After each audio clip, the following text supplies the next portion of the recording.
Gilas Pilipinas mga bro, pasok na sa finals, na upset ang Indonesia at Thailand, trinashtok ang Gilas, asa daw kay Brownlee. So semifinals na nga mga bro, Gilas Pilipinas versus Indonesia. Tayo nga ang underdog sa match-up na to dahil mas matatangkad at assembled nga ang kanilang team. Pero hindi nga nagpasindak ang Gilas Pilipinas mga bro, nakikipagsabayan nga sa Indonesia ang ating mga big man. Masyado lang talagang athletic ang sentro ng Indonesia kaya nahihirapan ang Gilas makapunto sa ilalim dahil may 6'9" na nakaabang sa kanilang layup. Maganda din ang ginawa ni Jimmy Malonzo sa depensa mga bro.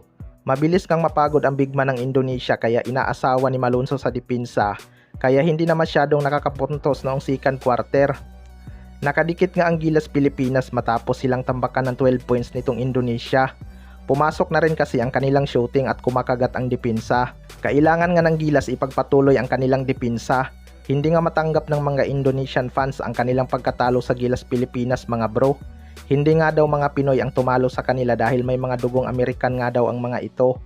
Pero may mga player din naman sila na may dugong American, hindi lang talaga nila kinaya ang lakas ng Gilas Pilipinas. Masyado nga silang naging kampante na liyamado sila sa Gilas. Pero hindi nila alam lumalakas ang Gilas Pilipinas kapag dehado sila sa match-up. Makakalaban nga ng Gilas Pilipinas sa final ang Thailand.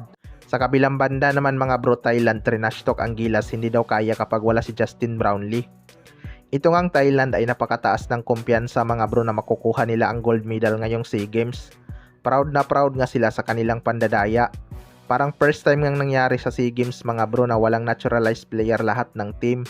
Ayon nga sa mga fans ng Thailand mga bro ay umaasa lang naman daw ang Gilas Pilipinas kay Justin Brownlee kaya malakas. Well, para sa akin mga bro, wala namang binatbat yung Thailand kung hindi lang sila nandaya sa lineup ng Gilas. Planado na kasi nila ang lahat bago pa magsimula ang SEA Games. Kasama na nga sana si Justin Brownlee sa ating lineup kaya bigla nilang tinanggal ang mga import tapos marami pang PhilAm ang tinanggal. Kaya napilitan ang Gilas Pilipinas na humugot na lang ng available player. Although malakas pa rin naman ang nabuong lineup ng Gilas Pilipinas, undersize lang talaga ang ating mga big man at kulang din sila sa chemistry.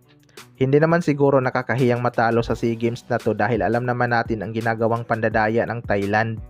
Kung 2 buwan bago ang tournament nilabas na nila agad ang roles na yan, nakakapaghanda pa sana ang Gilas Pilipinas at nakuha ang mga available na legit big man. Kahit walang Justin Brownlee, kung yung Gilas Team A ang lumaban dyan, siguradong lalampasuhin lang ng Gilas yung mayabang na Thailand. Kayo mga bro, ano masasabi nyo tungkol dito?